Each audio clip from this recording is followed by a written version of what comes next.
Hello दोस्तों। आज हम बहुत इम्पोर्टेंट टॉपिक पे डिस्कशन करने जा रहे हैं और इस वीडियो में मैं अपनी 7 इयर्स की जर्नी, जो 6.5 to 7 इयर्स की जो जर्नी है उसे कॉम्प्रिहेंड करूँगी, अपनी गलतियाँ बताऊँगी, प्लस कुछ एडवाइस दूँगी। अगर आपको यूज़फुल लगे तो आप फॉलो कर सकते हो। अभी ना बताते हैं कि कोचिंग इंडस्ट्री में क्या चलता है, कैसे चीज़ें वर्क करती हैं, कितना सिलेबस होता है, क्या होता है। ठीक है, ओके। आपको कोचिंग ज्वाइन करनी चाहिए कि नहीं करनी चाहिए, पहली चीज़ तो यही डिस्कस करते हैं। मैं ये नहीं कहूँगी कोचिंग बिल्कुल गलत है, नहीं, बिल्कुल नहीं। कोचिंग आपको डायरेक्शन भी प्रोवाइड करती है। अच्छी कोचिंग वाले आपको डायरेक्शन प्रोवाइड करते हैं, अच्छे मेंटरशिप वाले आपको गाइडेंस भी अच्छे से देते हैं। वो बताते हैं आपके लिए क्या सही है, क्या रिसोर्सेज आप फॉलो करो, कहाँ गलत हो रहे हो, क्या गलतियाँ आप कर सकते हो, बिकॉज उन्होंने वो गलती रिपीट की होती है, राइट।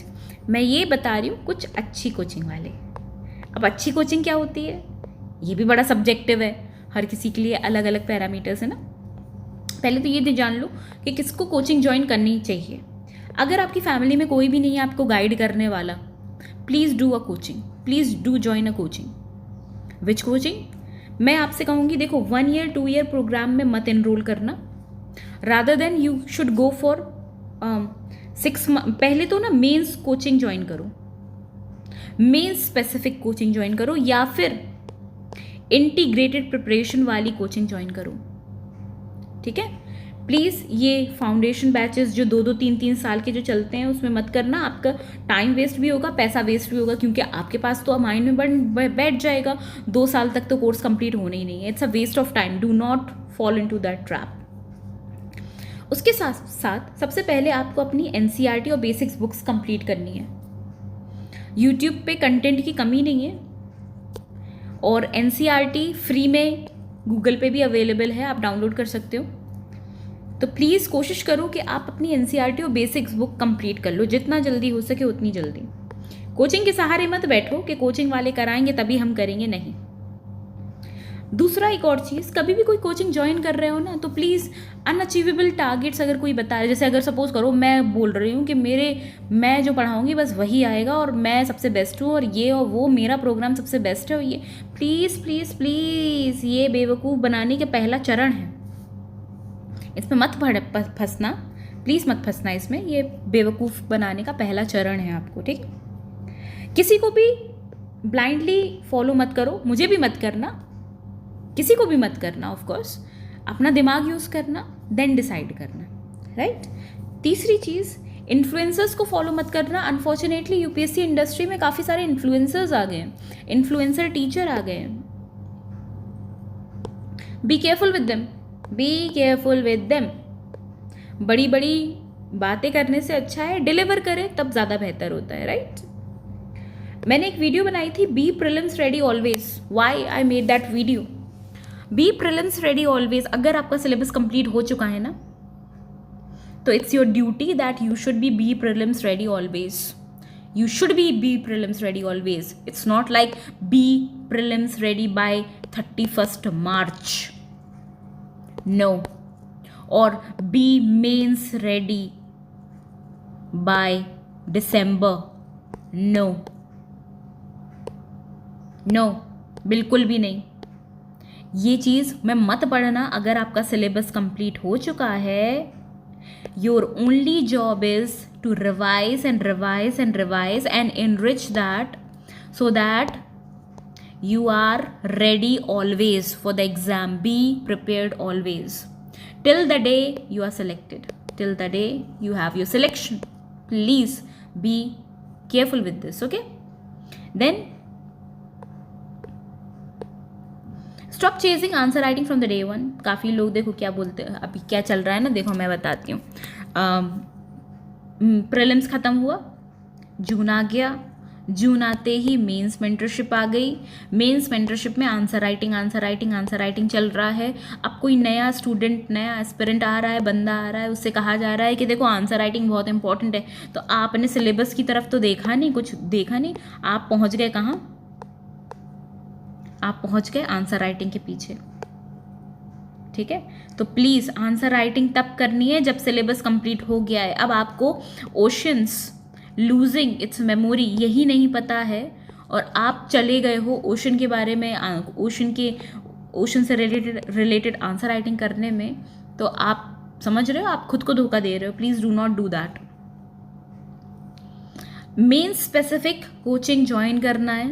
अब मेन स्पेसिफिक कोचिंग में ना डिफरेंस होता है।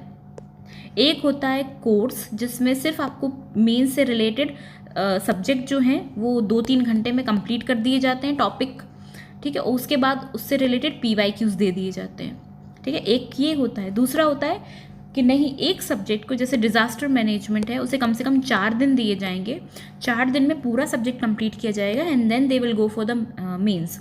ऐसे ही इकोनॉमी है, इकोनॉमी को 1 हफ्ता या 5 दिन दिए जाएंगे जिसमें पूरा कंप्लीट किया जाएगा main specific, then they will go for PYQs। Please जो ये वाला जो मैंने बताया ना, सेकेंड वाला, उस पे जाना रादर देन फर्स्ट वाला। प्लीज़ प्लीज़ प्लीज़ इसको फॉलो करना, ये बहुत इंपॉर्टेंट है। क्योंकि आजकल ना ये काफ़ी तरीके की चीज़ें मार्केट में आ गई हैं जिसमें मेंस रिलेटेड कोर्स बोला जाता है, लेकिन मेंस रिलेटेड कोर्स में 2 घंटे का एक वीडियो डाल दिया एक सब्जेक्ट से रिलेटेड और उसके PYQs दे दिए। नो, आप कॉम्प्रोमाइज़ कर जाओगे कंटेंट में, बेसिक अंडरस्टैंडिंग में। हाँ, वैसे बात ये है कि ये कोर्सेज ना तब डिस्क्लेमर दिया नहीं जाता है, ये डिस्क्लेमर नहीं देते, बल्कि डिस्क्लेमर ये होना चाहिए जिन्होंने मेंस की प्रिपरेशन कर ली है, ये रिवीजन कोर्स है मेंस का, ये होना चाहिए disclaimer rather than mains program, ठीक है।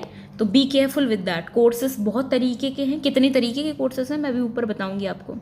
And please read the review of the courses on the Reddit. I also submitted few reviews, but unfortunately paid PR इतनी एक्टिव रहती है ना वहाँ कि रिव्यूज़ को हटा देती है, ठीक है ना। जब आपके माइंड में क्या पॉइंट्स होने चाहिए, ठीक है, ये मैंने बताया। प्लीज़ व्हाट टू ज्वाइन, कोशिश करना कि आप अफोर्डेबल कोचिंग की तरफ जाओ rather than 1 year 2 year 3 year के लिए आप बुक कर दो। 1 ईयर 2 ईयर 3 ईयर के लिए जब आप किसी कोचिंग में, इंस्टीट्यूट में अपने आप को बुक कर देते हो ना, देन आपको कभी ना कभी जाके ये एहसास होता है कि यार मैं फंस गया हूँ या फंस गई हूँ, ठीक है। और जब ये एहसास होता है ना, तब तक बहुत देर हो चुकी होती है, क्योंकि आपका रिफंड का जो टाइम होता है ना वो भी जा चुका होता है। So please go for affordable coachings and mentorship, ठीक है। आंसर राइटिंग कोर्स तभी आपको ज्वाइन करना है जब आप सब्जेक्ट कंप्लीट कर चुके हो, ठीक है। प्लीज़ एक हाई रिक्वेस्ट है मेरी, प्लीज़ प्रीलिम्स के से रिलेटेड कोर्सेज ज्वाइन मत करना, मत करना, मत करना, मत करना। मैं कितनी बार ये बोलूँ, कितनी बार बोलूँ। मैंने बी प्रीलिम्स रेडी ऑलवेज अपनी पुरानी वीडियो में मैंने डिस्कस किया है एक बंदे के साथ क्या हुआ है, just because he was so confuse in the science and tech and environment course issued which was started by one famous youtuber teacher, और जनवरी से लेके मार्च तक बस वही चलता रहा, उसने बस वही प्रिपेयर किया और वही प्रिपेयर करके वो प्रीलिम्स में गया और उससे कुछ नहीं हुआ। सीरियसली बहुत ख़राब हुआ। प्लीज़ प्रीलिम्स रिलेटेड कोर्सेज मत परचेज करना। I request you guys, please go for integrated preparation. I am a strong supporter of this कि आपको जो भी प्रिपेयर करना है इंटीग्रेट होके करना है। सपोज करो ये साल सुपर एल नीनो है, सुपर एल नीनो ईयर है ये साल, ठीक है। अब आपको एल नीनो ही नहीं बताया गया है, ठीक है।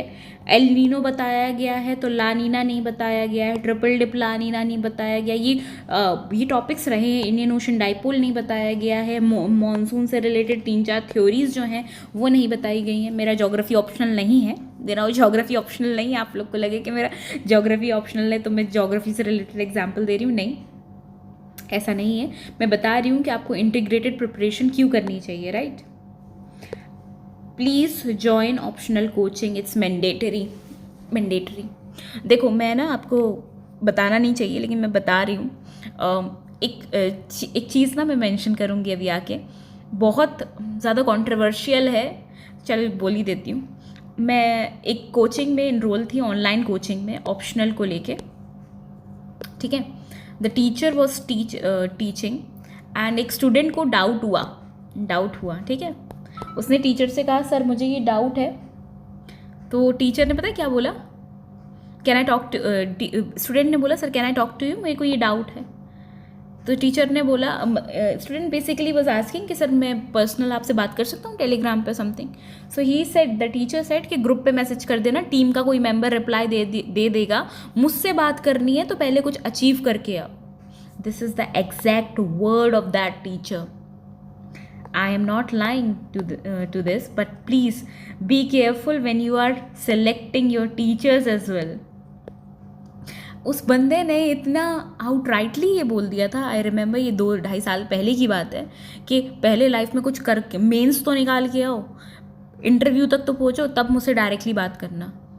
उससे पहले मेरी टीम से बात करो, वो तुम्हें सारे डाउट्स क्लियर कर देगी. And doubts was regarding the syllabus, subjects जो वो पढ़ा रहे थे. अब मुझे ये बताओ, अगर सपोज करो मैं आपको कुछ बता रही हूँ एंशिएंट हिस्ट्री या मिडिवल हिस्ट्री से रिलेटेड, और मैं आपको पढ़ा रही हूँ और डाउट आपको मेरे पढ़ाने से आ रहा है, तो वो डाउट कोई मेंटर कैसे जाके क्लियर कर पाएगा यार? अगर उस मेंटर को एंशिएंट और मिडिवल उसने पढ़ी ही नहीं है, तो उस मेंटर को आता भी होगा वो?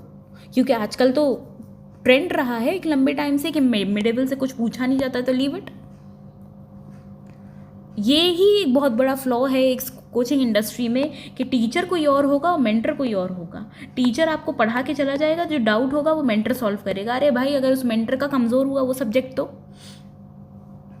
ठीक है. ऐसे से रिलेटेड शब्बीर सर की कुछ वीडियोस हैं. I am not promoting him, but हाँ, he is a good teacher for ऐसे. You can watch his videos. Okay, now coaching necessary है कि नहीं है, ये तो इम्पॉर्टेंट टॉपिक है, राइट?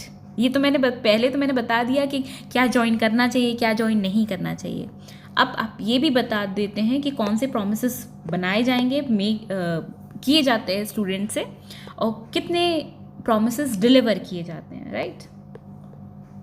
तो पहला जो प्रॉमिस किया जाता है, सिलेबस कंप्लीट हो जाएगा टाइम पे, आंसर राइटिंग होगी टाइम पे, डाउट सॉल्विंग सेशंस होंगे और एमसीक्यू सॉल्विंग होंगे, मेंटरशिप होगी, ये होगा. कुछ नहीं प्रॉमिस किया था. जो भी प्रॉमिस किया जाता है कुछ फॉलो नहीं होता. डाउट सॉल्विंग के लिए कह दिया जाता है ये फॉर्म है, 1000 बच्चे हैं, मैं अगर आपका डाउट सॉल्व करने बैठूंगा तो इनको कहाँ लेके जाऊंगा. This is the exact word the teachers से during the classes. This is the reality, actual reality. कभी सिलेबस कंप्लीट नहीं होता, कुछ नहीं होता, सिर्फ पढ़ा के निकल लिया जाता है. सिर्फ आप एक्सपीरियंस कर लेना. आप कितनी तरीके की कोचिंग मार्केट में अवेलेबल है ये भी आपको पता होना चाहिए. फाउंडेशन है 2 से 3 साल का, no. 1 year program, you can go for that, still you can go for that. Prelims regarding program नहीं ज्वाइन करना. मेंस रिलेटेड प्रोग्राम मैंने आपको बता दिया, मेंस से रिलेटेड आपको क्या ज्वाइन करना चाहिए, राइट? तो mains related you can go for that. Interview guidance, I hope आप सबका जो भी पेपर दे उन सबका एग्जाम निकले और वो सब इंटरव्यू गाइडेंस प्रोग्राम में जाएं, ठीक है. Mentorship program is a biggest flawed, बहुत बड़ा झूठ है, बहुत बड़ा झूठ है. बताऊंगी किसी दिन अलग से वीडियो में, बहुत लंबी वीडियो होती जा रही. टेस्ट सीरीज मार्केट में आसानी से अवेलेबल है. आंसर राइटिंग प्रोग्राम तब आपको ज्वाइन करना है जब आपका सिलेबस कंप्लीट हो चुका है, तभी, ठीक है. ट्रिक डेवलपमेंट प्रोग्राम, नो, कोई ट्रिक काम नहीं करती, ट्रिक धारी मत बनना. Mind map development program, 1 pager notes और ये पेजर नोट्स नहीं, ये आप खुद बनाओ. अपने सिलेबस कंप्लीट करने के बाद आपको ज़्यादा अच्छे से पता होगा कि क्या चीज़ करना चाहिए, क्या चीज़ नहीं, क्या चीज़ इंपॉर्टेंट है, क्या चीज़ नहीं. न्यूज़पेपर को अपनी लाइफ में इंटीग्रेट कर लो हमेशा हमेशा के लिए. उसके बाद जो विजन का जो मेंस मटेरियल आता है, enrichment, you can use that as well. So ये तो था कोचिंग से रिलेटेड, और मेरी 7 साल की जर्नी में मैंने क्या सीखा है. अगर आपके कोई डाउट्स होते हैं तो आप कमेंट कर सकते हो. आप मेरे टेलीग्राम पे भी आ सकते हो, वहाँ पे हम बात कर सकते हैं. Thank you.